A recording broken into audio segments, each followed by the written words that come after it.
What's up guys, Joe here, welcome back to my channel, and today we're back with more Uno X, and in this one we will be heading into 2022. It's the off-season episodes. To start though, we are actually going to take a look at the calendar because we have one final race left. In the last one, go back and watch it if you missed it, we had the World Championships and the European Championships, and a bit of a heartbreaking end to that episode, I cannot lie. I couldn't force myself to play the Japan Cup Cycle Road Race, but that is exactly how we are going to start today's episodes. Like I mentioned then, we are in Japan and we are kind of the big favourites for this race. A hilly classic, Marcus Ulegaard, Ida Anderson as well, the two favourites. You can see our squad right here. Let's go and get one final win in 2021. So I have tried to start by putting a rider in a breakaway, and that rider is Jonas Widerberg. If we can get a rider in the break, of course it opens things up for us because I don't think the teams here are going to be strong enough to chase us, but it seems they're not happy with any of our guys in the breakaway. So instead, I've been resigned to working on the front all day, but that is no issue at all because I think we have the squad to put pay to pretty much everyone else's chances and hopefully push the entire race out the back bar our riders. So the penultimate climb of the race is beginning. We're down to 34 riders at the front, and yeah, we're down to now 21 actually, as another split takes place briefly, but I may try and attack over the top of this climb. In fact, let's try that right here. Jonas Widerberg is going to be the rider with a huge attack over the top of that climb. He's on a +4 day. We want to give him the opportunity to strut his stuff, so let's see if he can make this last until the line. If not, Marcus Ulegaard is waiting in the wings. So actually, Widerberg is going to be caught with around 15k to go. I might try one more attack with him because I think the domestiques are tiring behind, so let's try one more attack and see if he can go clear until the line. If not, like I said, Ulegaard is sat waiting and he has so much energy. Here we go then, final climb is beginning right now. We have attacks, Widerberg is done, Ulegaard is going to have to follow, and I think he is going to try his own attack as well on the right hand side of the road. Let's see if we can kick past. Neeson is trying that attack and see if Ulegaard can go solo to the line. It's looking promising. We're lapping riders at this stage as well. 8k to go. However, I say that we do have Min, Crader, Neeson and Garcia bridging back up to us. So 5 riders again at the front of this race. So 2k to go. We need to recover before the final sprint to the line here because it is going to be a mass sprint and we are going to be leading things out with Marcus Ulegaard here. They go for the line. There goes Min. There goes Crader. I've left it too late, have I? Ulegaard goes for the line, and no one else has enough, and Uno X get one final victory in 2021, and who other than Marcus Ulegaard. There we go then, we came to Japan and got exactly what we came for, and now it's time to take a look back at this season. So first up, let's take a look back at how this year has gone with regards to the entire cycling world. So Primoz Roglic is the rider with the most SEER World Tour points. Taking a look at Super Prestige, more valuable in my eyes at least, takes into account all types of races. Wout van Aert is just ahead of Roglic. Pogacar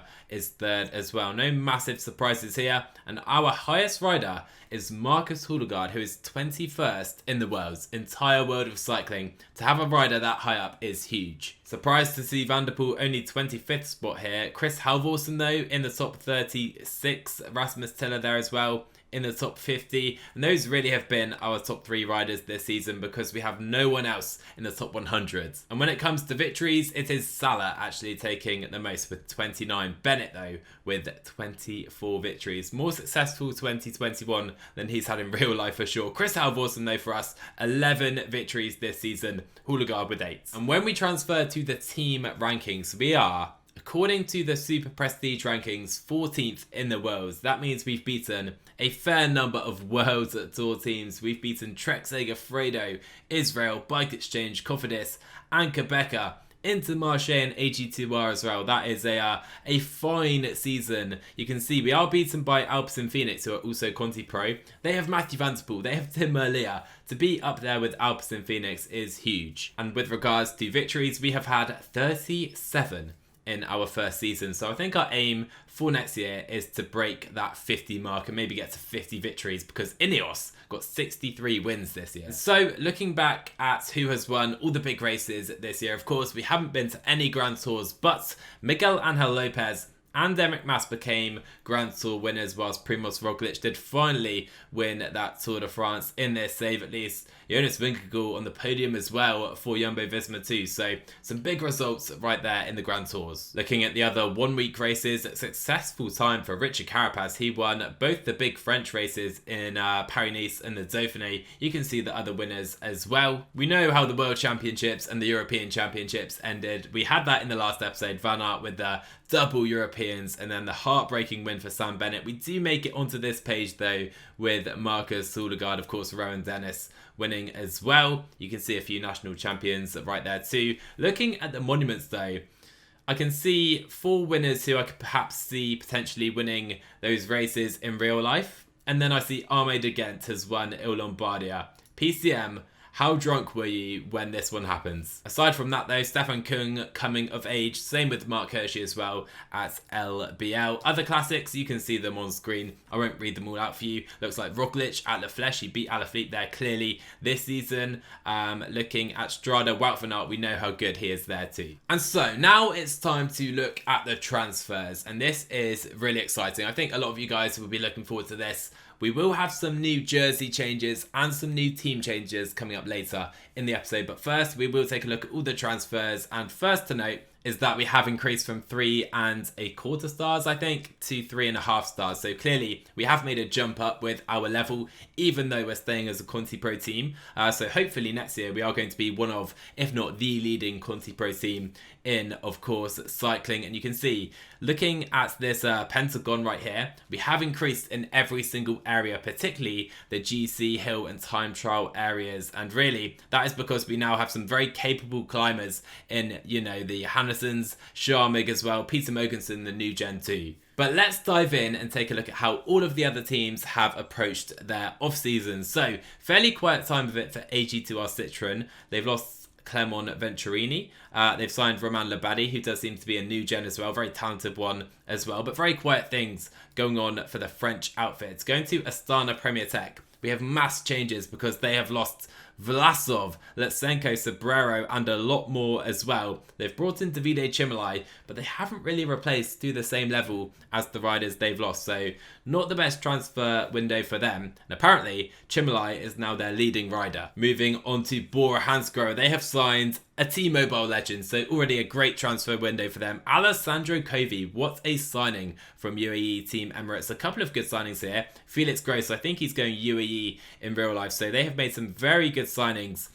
This Austrian rider, a new gen as well, very, very talented indeed. So some good signings for them. They have lost Conrad and Ackerman though. Bahrain Victorious, now, oh my word, I've seen at the bottom, they've not only lost Mark Padoon to I think a Conti team, they've lost Wouter Pouls and they have lost Mikel Landa to the Ineos Grenadiers. Oh my word, free Landa returns. Please guys, give Landa a leadership role at a Grand Tour. Can't see it happening at Ineos, but we have to hope, I guess, to free the man again. And to be honest, not the best signings. Max Volscheid, yeah, I don't know what to say. They haven't really signed many great riders. Cofidis lose Elia Viviani. That is a key loss for them. Bruno Armorai, though, you guys know how much I like Bruno Armorai. So overall, as they've signed the great man, the great domestique, the most underrated rider in cycling, it's a good transfer window for Cofidis. And I say that as well, they have dropped to Conti Pro. Doesn't matter, they've got Armorai in their ranks. Now, Deceuninck Quickstep have lost quite a few riders. Davide Ballerini, Alvaro Hodge, like real life, going to UAE Team Emirates. There we have some reflection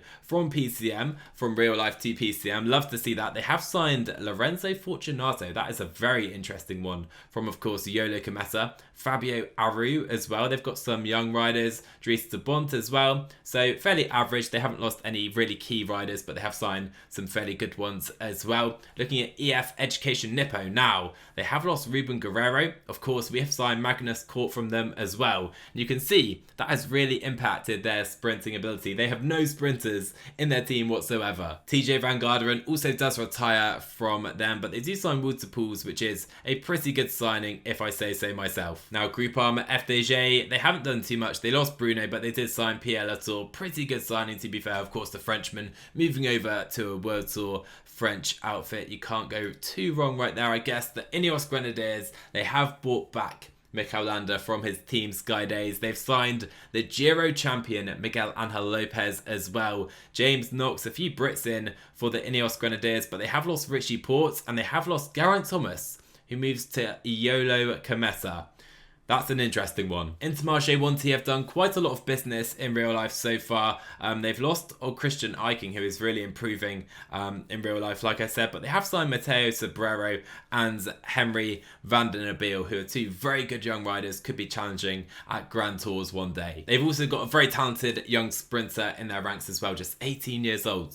Now, Israel's Startup Nation did lose Davide Chimlai, but they have brought in a couple Australians. Jay Vine, he won the Zwift Academy, riding pretty well in real life too, and Fausto Masnada, a very good signing. Not too much going on for Lotto Soudal, to be honest with you. They've lost a couple of good riders, Oldani and Gerben Tyson, two good sprinters, and they haven't really brought in too many riders. Zandro Mercer, Edward Plancart, they're solid but not going to set the world alight. Now, Movistar, they did lose Miguel Angel Lopez, lost a couple of other riders as well. Imanol Aviti finally retiring. What a unbelievable domestique this man is, you have to say. But they do sign Alejandro Rapero from Iolo Cometa. It's solid, but it's not exactly a new Grand Tour winner. We'll see how he develops for them. Bike Exchange, not too much going on, but Michael Storer, a great signing. I really rate this man. He's going to be very, very good in real life. They also signed Ben Dyball. Team DSM, they've lost a couple of good riders here, have DSM. I'm surprised they're actually still a World Tour outfit when you look at some of the riders they've lost compared to who they've brought in. They have kept, I guess, Bardet, Benoot and Kra Anderson, but Moritz Lamertink headlines their signings, and that says it all. Not too much going on for Jumbo-Visma. George Bennett deciding to join Porto rather than UAE as he has done in real life, but they do sign Josef Czerny and Narvaez, so two good signings from rival teams, I guess. Looking at Quebec at Asos, they have signed Ackerman, who does replace Giacomo Nizzolo, and they have signed Juan Ayuso, who's chosen not to go and join UAE as he has done in real life. They have signed potentially the best young rider in cycling after, of course, Tadej Pogacar, but Juan Ayuso, he's going to be pretty special. And they also sign Nick Vucic, I'm going to go with, and the Australian, one of the best Grand Tour riders up and coming, a new gen in the game. Trek Segafredo, they've lost Quinn Simmons to Team Kolpak. Okay, not quite sure why he's deciding to go there. Nibali has gone as well, but they do sign Alex Vlasov, Viviani, Lutsenko, Christoph, Gerben Tyson. This is a very solid transfer window for Trek, with Vlasov now their leader. And now we do get to see UAE Team Emirates, who have improved like they have done in real life, although here they have lost Alessandro Covi, like I said, not the best move there, but Giacomo Nizzolo, Richie Porte, Davide Ballerini, Hodge, Conrad, Vincenzo Nibali as well. They have signed some great riders and really strengthened in depth to support Tadej Pogacar. And now I will show you actually some of the better Conti Pro teams, because we do have some interesting moves here as well. Alpecin Phoenix, they have signed Miguel Eduardo Flores, Fabio Felina as well, Iron Livens as well. Some very good signings there for Alpecin, as well as one of the most talented new gens in the game. And here we go. This is the team I wanted to show you guys, because Iolo Cometa have made the jump to World Tour from Conti Pro. They have signed Anthony Turgi and Geraint Thomas to lead them, Omar Fraile, Pozzovivo, Luke Plapp as well, who's gone to Ineos in real life. They've lost Fortunato, yes, but look at the riders they have signed, and they are going to be a World Tour team next year. And when we put all of that together and take a look at the team index, you can see the new standings. Alpecin Phoenix, apparently the 5th best team in the world. They're straight into World Tour. We have De Koning, UAE and Ineos, the best teams apparently. Looking at the teams promoted to World Tour, we have Iolo Cometa joining Alpecin Phoenix in the World Tour. Cannot wait to see that, as they're trying to do in real life. I know another YouTuber, PCM YouTuber, attempting to do that. He's clearly not quite as good as the AI on PCM. They've done it in one season right here, but the teams going down, we have Cofidis and Intermarché moving down to Conti Pro. And looking quickly at our sponsor objectives, we've achieved pretty much all of them. We failed a few. We failed at Omloop, I know. That was very difficult, like I said. But overall, I'm very happy with how we've performed this year. And so are our sponsors. And you can briefly see here as well the full set of transfers. Now the transfer market has officially closed. Mikel Landa returning to Ineos apparently is the biggest transfer taking place. Just in case I missed any, Buani going to, I think, Direct Energy right there. But they are the biggest transfers this season. And I should mention as well, if there's anything specific you'd like to know about the stage, leave a comment down below, whether it's regarding a team or a rider, anything specific, let me know and I will get back to you in the comments. Well, what do we have here? We have made it to January 2022. Officially, we have progressed over a year in this save. So excited to see all of our new signings at the team. Magnus Kort is here. The Johannesons are here.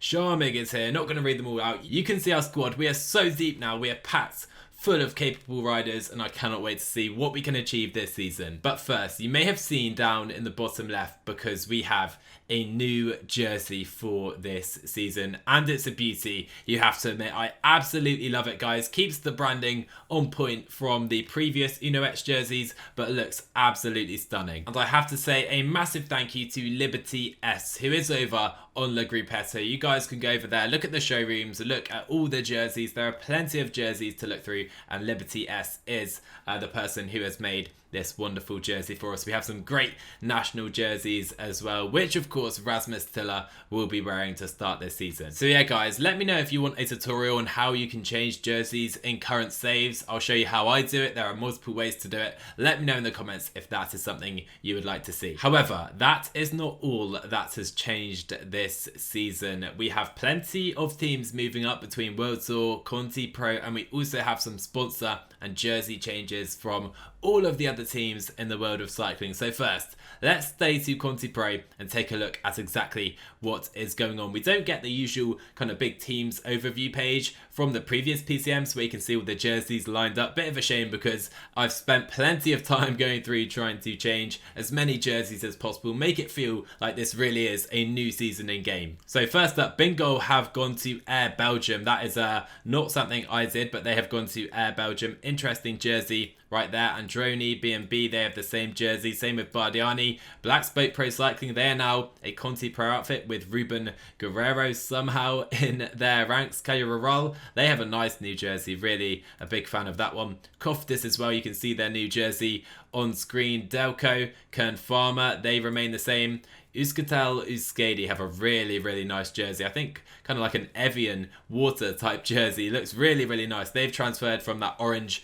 to more of a pink shade. Intermarché Wanty, they've got a new jersey as well. And now we have the return of Katusha to the pro peloton. Now they are a pro team, they have less of a budget, but they have signed Mark Padoon. They have a Russian team as well, and they're here in the pro team rank. So excited to see that jersey. Of course, a new jersey back in the pro peloton. Now Rally Cycling have become Rally Philips. They have a slight change to their jersey as well. Sport Vlaanderen with a very nice new yellow and black design, I must admit. Now RKS Samsic, you cannot miss them. They have gone for their neon yellow training jersey, which is now their racing jersey. Nairo Man and Warren are still their leaders. Another big change as well, what was Team Kolpak have become Team De Rosa. They have now got the money to sign Quinn Simmons, as we saw earlier, and they have a fairly good outfit. Young Italian squad with that De Rosa branding looking very good indeed. Direct Energy remain the same. We have the same jersey, and Porso now also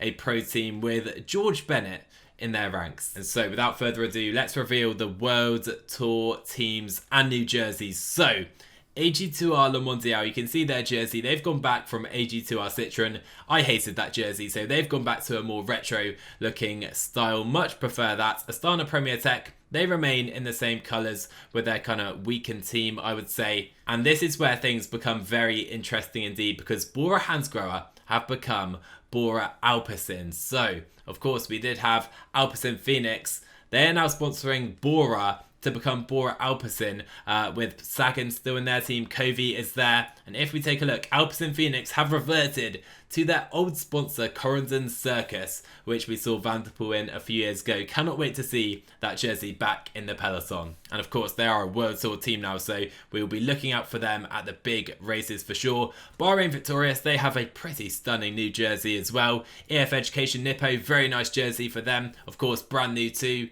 YOLO Kometa, now a World Tour team, they've stuck with the same branding, but looking at what was Team Bike Exchange, they have become Fitbit Scots. Very interesting jersey and very interesting sponsor choice right there. Of course, they were Mitchelton Scott. Now they are Fitbit Scott with Simon Yates still their team leader. Groupama FDJ with a pretty nice, pretty sleek looking new jersey. Same for the Ineos Grenadiers. They now have white shoulders and sleeves on their jersey, otherwise remaining pretty much the same. Israel, they stick with the same jersey. Lotto Soudal though, they've gone for a more retro looking style as well. Looking at Movistar, they've actually had a new jersey. It's kind of more of a tie-dye look with the light and dark blues. Really like that one. But looking at Quickstep, they were Zakunin Quickstep, they are now Quickstep Vu, and you can see their jersey. It is absolutely stunning. I really am a massive fan of this design, with the pink complementing the black and blue now, and we'll of course be seeing them at the front throughout the year. But Team DSM, they've ditched that black design. They've kind of inverted their colours. The light blue is now the main colour with the stripes down the middle, the black, which is, it looks nicer to me, stands out a lot more as well. Team Jumbo Visma, they've got a slight jersey tweak as well, with the black coming into the yellow at the top. Team Quebec Asus with a very nice jersey. Of course, they are a charity supporting people in Africa, trying to distribute bikes to Africa. So awesome to see that jersey right there. Trek Sega Fredo as well. They've gone for a new design with the navy shoulders too. And then finally, pretty much the kings of the peloton right now, UAE Team Emirates. They've gone for this very stylish black and gold outfit, which will see Tadej Pogačar surely win a Grand Tour in this season. So guys, I hope you enjoyed that overview. I really enjoyed doing all the changes, even though it took hours to do, hours to put the jerseys in game, all the equipment as well. So hopefully when we do make it into a race this year, things will look absolutely stellar. And so we are one day into the new year, and I have actually received this email right here, and this is getting me very excited because congratulations, your team has a bonus for the season. UnoX has priority on invitations for all races on the SEA World Tour calendar.